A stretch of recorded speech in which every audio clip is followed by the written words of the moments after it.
Well, good morning, everyone. My name is Colin Rush, and I'm with Clean Seed Agricultural Technologies.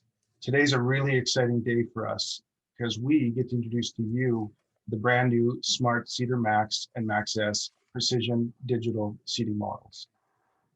So I'm going to give you an exclusive peek at the Smart Seeder Max S in action. But before we get into that, I want to ask you a few questions here. If you could have anything you want on your farming operation, some of those things that unlock those yield opportunities, those cost savings with inputs, maybe agronomics that you've never dreamt of doing because you've had limitations in the technology on your seeding and planting equipment. I'd like to introduce to you a whole new class of digital planting and seeding technology, the Smart Seeder Max S.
So welcome back. I hope you enjoyed the really exclusive first look at the Smart Seeder Max S.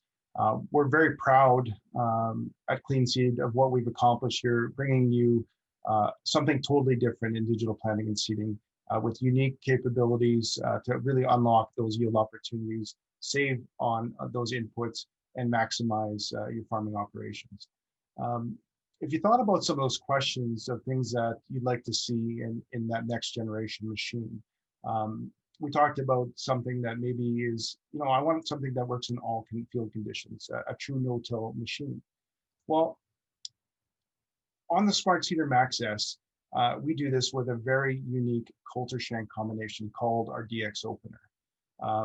It has a 24-inch sawtooth coulter held back against a cast shank opener, which is a triple shot opener with a spring, so it keeps them tight. It cuts into a furrow, entering at 90 degrees in the ground, which basically allows us to part that material, allows that opener to go through, to create a furrow, to apply those products there. If you look on the left side, it's a very narrow profile, and that is designed to minimize any of that soil exposure you would see with going deep with traditional shank openers. Disc openers, especially ones that are running on angle, can hairpin in certain conditions. So the cutting action with the sawtooth coulter is key to having that all conditioned machine. So what does it look like? So on the left side, very typical. You'll see those stems and that organic matter essentially sheared off. You'll see that in green. You'll see that in some of that just off the combine or even decayed organic matter. But cutting action is only one piece of the puzzle. If we want a true all-conditioned machine, we have to move that product through the machine. Now we have a single rank machine, but we have 24-inch staggered rows. And what you're going to see as we go through here is we have stationary parts besides moving parts. And as we go through a very heavy slug of pea stubble, you'll see some material start to build up between the rows. But because we have those rotating parts, they're able to clear the machine, and you can see that. And we see this time and time again. Allows the machine to operate in relatively unconditioned fields with all that organic matter and doing a good job of flowing that trash through. So we've talked about the sawtooth coulter. Let's talk about the cast opener itself. And this is different than anything that's out there in the industry. So it is a triple shot opener, but we have a tip that runs just above where the sawtooth coulter runs. As that coulter opens up that very narrow seed trench, we have a 3/4 inch carbide tip. That carbide tip shatters that soil as we go through the trench. That soil then passes over what we call the biowings. Those biowings agitate the soil. Now, as your fertilizer comes down deep to the bottom of the trench, that aerated, fluffy soil basically covers up the furrow and gets to the top of what we call the seed ports here. That allows those seedlings that you place having a very aerated, fluffy area for that roots to grow down immediately. So we see very quick emergence, great root development, especially when it's very, very dry conditions or very wet conditions. We allow water to easily penetrate from above, but also access that water from below a lot easier than traditional seeding operations. What does it look like? Well, this is a leading dual shank precision air seeder on the left-hand side and the DX opener on the right-hand side. We see, almost triple the root mass. We see that early emergence. We see more consistency, which we'll get into on row, but we see where that cutting action has cleared those rows. And in between that, we have that 8-inch undisturbed spot for basically preserving that organic matter. Because we have a triple shot opener and really a 4-inch paired row, we can open up options. You don't have to do a 4-inch paired row, but we might want to do that in cereals where we take part of that seedbed utilization. We don't want that, all that black soil. We want to preserve moisture and organic matter in between. What about peas though? Peas are an interesting one. Single row peas sometimes, depending on air distribution, especially create gaps and they fall over. They can introduce disease pressure. But with a 4-inch paired row, those peas basically stand on each other. On the right-hand side of the picture, you can see that 8 inches in between kind of a perfect stand of peas. And this is, again, a crop with the DX opener. So this is, again, an option in your agronomic toolkit brought to you by the Smart Seeder Max S. Have you ever wanted to do this? Planting green. Well, we know some planters on the market can do this, aggressive row cleaners with large row width spacings, but can you do it on a 12-inch spacing? So on the right-hand side, you see the Smart Seeder Max X, that cutting action. It pushes that green material, cuts it to the side, creates that furrow opportunity, put that seed, that fertility down in growing condition. Again, opening up that agronomic toolkit in digital planting and seeding. I often get asked, well, what about direct seeding into hayland? Can you do it? Well, answer is absolutely yes.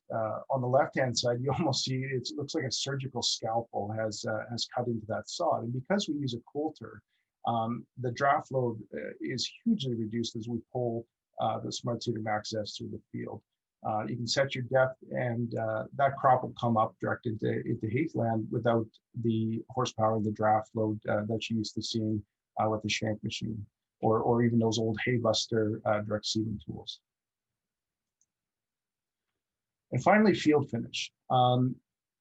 If we go into a relatively unconditioned or non-conditioned field, this is a field of pea stubble here from this fall. Basically 2 days off of the combine, heavy mat of organic material. As we basically push those that organic material to the sides, we have our closing wheels, which basically do a nice job of closing up that furrow. And it creates a very even field finish. And you can see that organic material now is in between the rows, designed to kind of suppress some of those weeds, keep that moisture there, and protect those seedlings as they get started. So we talked about the ground engaging components, but because we meter over top of the row, which I'll get to in a second, and we have a triple shot opener, we can place our products multiple different ways. So we know we have a 3-port opener on the Smart Seeder Max and the DX opener. We talked about a right side opener here on the 4-inch paired row. We talked about the left side opener, and that deep, which is down 2.5 inches below. But because the way we meter over top of the row, we can start to split these things. So we can do, each product can do a paired row, which is the number 4 position. And we can also do a deep band and a side band split. So you can open up those rates, not only with the variable rate, increasing that seed safety in the furrow, you could basically put it in multiple different locations. And this is available for any different product. Finally, this year, we've added a singulation tube with the S model, which stands for singulation, that puts that singulated product gently out on the right side seed ledge. So again, these are tools designed to open up agronomics, things you haven't thought of before. So we know we can vary multiple products down over the row, and we know we can place them differently. What about trying to affect things that maybe have been hard for us? Phosphorus availability or soil pH, can we change in the furrow? So the left side is a graph from YAR actually, and it shows really that range of a maximum phosphorus availability is between that pH 6 and 7. And we're lucky enough in Western Canada, most air crops are there. Now you get into Northern Alberta, where we've been into synthetic fertilizers for a long time. We are having some pH issues which are limiting our yield potential. But let's talk about placement. Now we can meter, different microns of products, and we can put it both with the seed, below the seed, in the root zone. If you look at things like superphos, putting it in the furrow, managing the placement of that product and the rate. What about lime? Right now, we talk about liming a field, whether it's SoCal or lime, multi-thousands of pounds per acre, and then incorporating that to get effective soil pH adjustment. Talk about maintenance lime, putting that, maybe not in a pelletized form, but below and with the root zone, and opening up those capabilities. Again, this is opening up that agronomic toolbox with the Smart Seeder Max S. I want to talk about consistency and really inconsistency, and we're going to talk about air. Now, we do use air to bring the product over top of our rows, but we don't meter with air. This was a study done a couple of years ago, 5 different brands of air seeders. And what it was to measure was through the left wing, center wing, and right wing is what is the percentage of product variance that is coming out these different hoses, essentially the amount of product. And the results are dramatic. From 29%, through a third, up to even 98%, which is mind-boggling. So we have these very, accurate carts that meter out, but you can't really tell where the product is going, and it's all over the map. Let me put it a different way. The same 5 brands of air seeders here, and we're going to count plant populations now. So this is wheat plants we're going to take, and we take 10 rows this time, and we do a minimum, a maximum, and a mean. So if we look at this, and we say, okay, well, I was shooting for, what plant population, where are the numbers? And some, air seeders do better than others. But this is your yield potential. These plants are basically what give you your yield. Now, some of you might say, look, no, cereals, they'll tiller, and canolas, they'll fill in with additional pods. And that's true to an extent. So let's take it one step further. What about the harvest?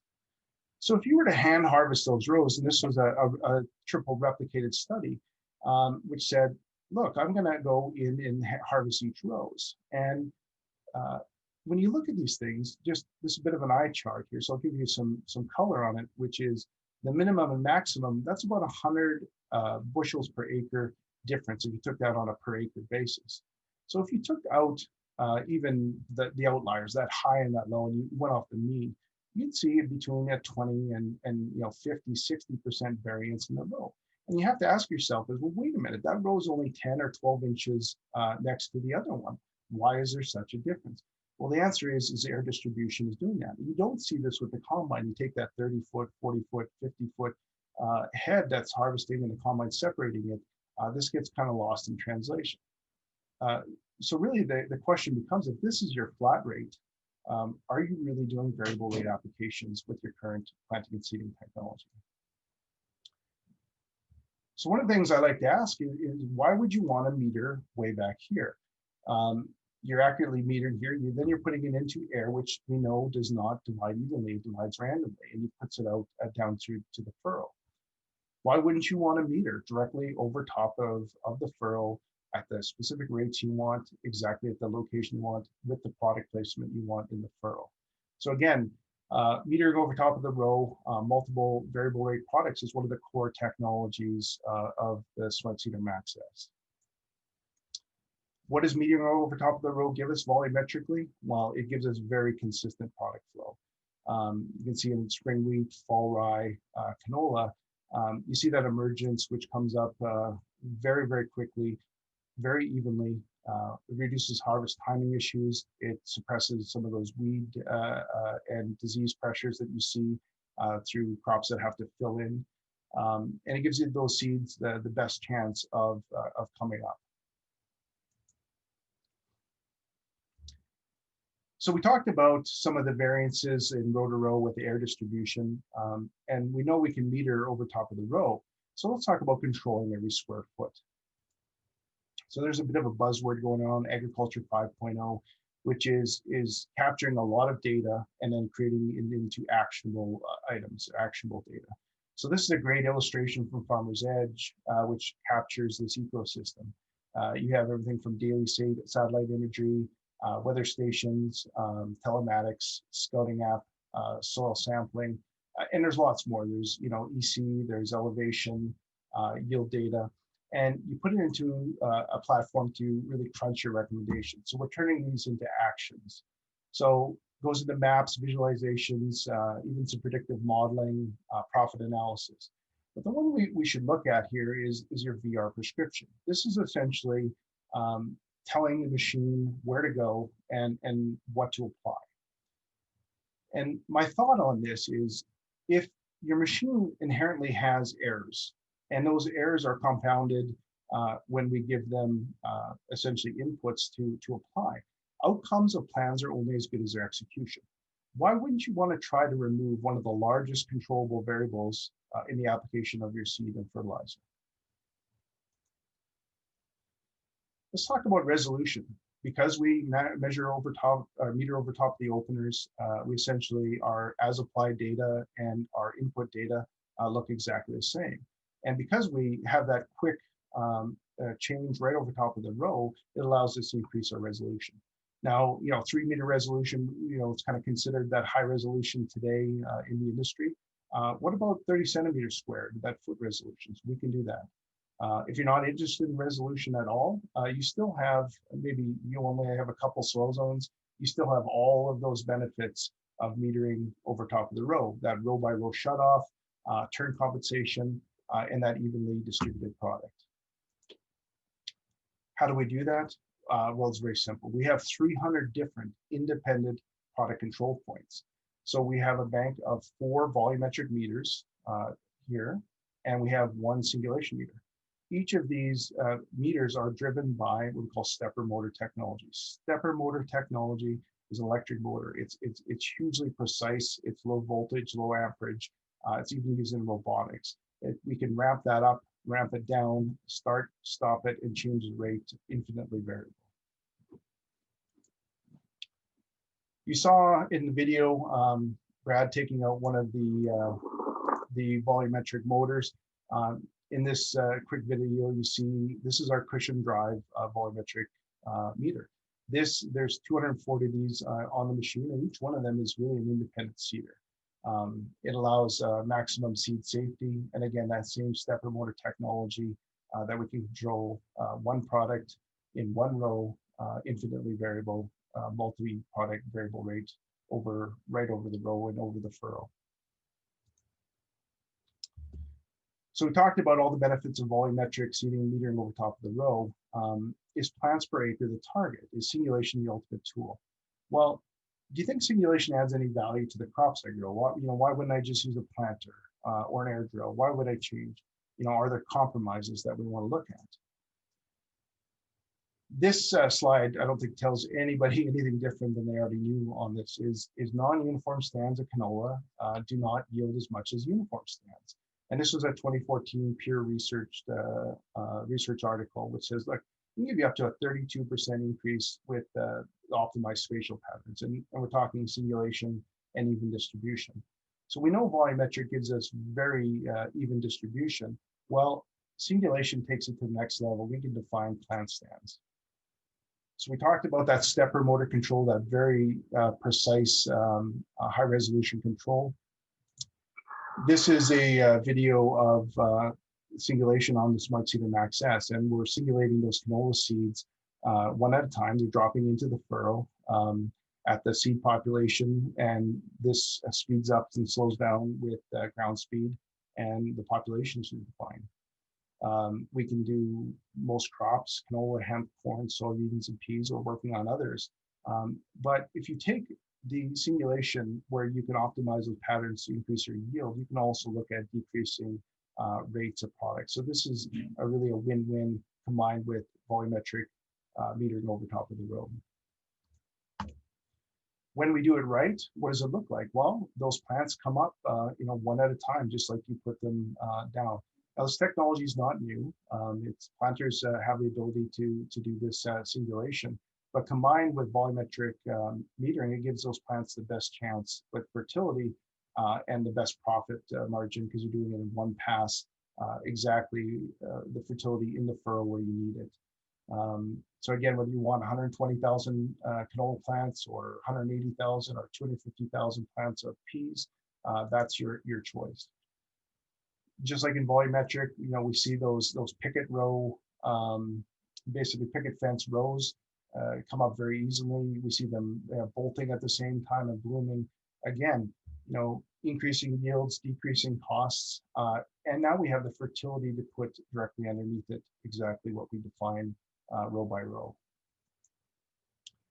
So what about compromises? Why wouldn't I use a planter? Well, planters are great tools. They have the precision planting of seeds.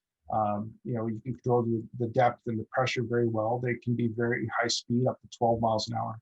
But where they kind of fall down is they have very limited fertility in the furrow. They do put on a little bit of pop-up for that starter fertilizer, but almost all planters need separate pass or passes for fertility application. So we're only addressing half of the issue. We're very precise with our seed placement, but fertility is not optimized. It's not in the furrow. It's not at the rates we need in the furrow to maximize our profit on our farm. Air drills are very similar. Except they're highly efficient one-pass machines. They do put fertility and seeding down all at once for the growing season, but they're just not precise. We looked at that row-to-row variances, and even though they're efficient, they're not optimizing your yield on a plant-by-plant basis. So I like to say is, wouldn't you like to have the benefits of both a planter and an air drill? And more. So in this case, 1 + 1 equals way more than 2 with the Smart Seeder Max. How about something kind of unique? Multi-hybrid, intercropping, cover cropping. It can be hard, but because we meter over top of the row, it's actually quite easy for us. We can use each row to put down one crop with its own fertility needs at the right depth we want, And we can replicate that across many different rows. So if you wanted to put down 1, 2, 3, or even 5 different crops, one every 5th row, you could do that. Maybe not practical, but again, this is opening up agronomics for you in not just the monoculture, but opening up the biodiversity options on your farm. Is it easy to do? Absolutely. In the software here, you basically select the product you want to put down. You define the rate, whether it's in pounds per acre or in simulation plants per acre. And you select the additional products. So fertility that you want to go with it. You click all rows, odd rows, even rows, third rows, or even custom. And then you can repeat for additional products. So you finished and you go seeding. So let the Smart Seeder Max do the heavy lifting for you when it comes to intercropping and multi-hybrid. Even if you want a different variety of that crop on the hilltops versus the draws, you can set that up. And it has to be easy. Seed Sync is our suite of software applications. It's very intuitive to use, allows for cloud export capabilities to all platforms, wireless connectivity. But because we let the machine do the heavy lifting in terms of the processing power, we can optimize the user interface. So that's iOS, Android, multiple devices. So Seed Sync has taken a giant leap forward on this, and it's very intuitive to use because we want essentially you to have a good user experience. This is just a quick graph of our operations screen. We have navigation down the side. You've got your imagery and your data layers here. We have simulation up top and shows all the different 60 motors on each. And then we have our 4 volumetric, which show each meter. Down below, we have tank capacities. All of this is user configurable. All of this is easy and intuitive once you're exposed to it. And I look forward to sharing more with you later this month. So let me ask you a question. Are you a smart seeder? Have you the tools on your farm to really unlock all those agronomic things you want to try? It's up to you to push the boundaries of yield and agronomics on your farm. Are you missing some of those tools? If you saw something in this presentation that you're really intrigued with the capabilities, that unique and disruptive capabilities of the Smart Seeder Max, please get in touch with me directly, and I'll certainly, I guess, open it up for any questions now. So, Ashley, do we have any questions? We do, Colin. Joanne has asked, when seeding different crop kinds, how much variability in depth? So if I understand the question, you're talking about different crop types for intercropping. You can set each opener basically at its own depth. So each row has its own depth control, and it's as simple as really moving the lever at the back of the row unit. All right. Anyone else have any other questions? You can post them on the right-hand side in the little chat. We've got a couple minutes left. Yeah, and I'll be around through Feed Loop, so people can message me directly or feel free to email me outside of the show as well. But looking forward to multiple machines here being out this spring, and then our commercial order program opening up at the end of May 2021. I've got a couple more here. Ross is wondering how much one will cost. Mm-hmm. Hi, Ross. We haven't finalized all the pricing here yet. It will be a premium machine, but it will be only a slight premium to what we consider, some of the premium machines in the market. The capabilities are far and beyond a lot of what other manufacturers can do. And so there is a bit of a premium there, but the return that you'll get out of it is going to be tremendous. So we'll have the pricing out a little bit later this spring, and look forward to talking to you then. And one final question. Daniel is wondering if you could describe how the large tanks supply the hoppers on the rows. Sure. So the large tank, we do have a trailing cart. It has 5 different tanks. And we actually do a two-stage transfer. This is actually our same smart cart technology that we had previously. So we do a constant transfer up on board to what we call mini tanks. The mini tanks only hold a bushel, and they have advanced sensors in there, which basically supply the bulk fill that goes over top of the rows of the volumetric meters, as well as the singulation meters. So as the system demands more product, depends on which row, the tanks will automatically refill the, kind of the 1 bushel mini tanks on top of the seeder. It's a very efficient automated process. It doesn't require any fiddling as you go, and it works very well for us. Okay, more have come in. We'll do one more, and then Colin, I might get you to go into this session and answer them directly in the chat. Sure. So Joanne has another. There are concerns about the weight of the CX6, particularly in wetter soils. How does the new CX6 compare to other air seeders? Okay. So the Smart Seeder Max is a considerably a lighter unit. We've removed that product with the tanks, which was considerable over top of the tracks from the CX6 into a optimized trailing cart design.